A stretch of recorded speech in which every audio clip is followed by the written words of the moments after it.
বিশ্বাস শঙ্খ ঘোষ সব সময় কি ভালোই বলবে লোকে? মন্দ কথাও শুনতে হবে কিছু, তাই বলে কি ভেঙে পড়বে শোকে? তাতেই এমন মাথা করবে নিচু? এও প্রকৃতির জোয়ার ভাটার মতো, যাওয়া আসার ছন্দ মেনেই চলে।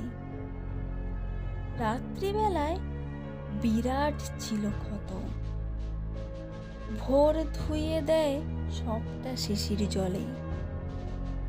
তোর মুখটাও যদি এমন কাতর, আমার জীবন শূন্য লাগে তবে। আই তো দেখি অবিশ্বাসের পাথর সরিয়ে দুজন বাঁচি সগৌরবে।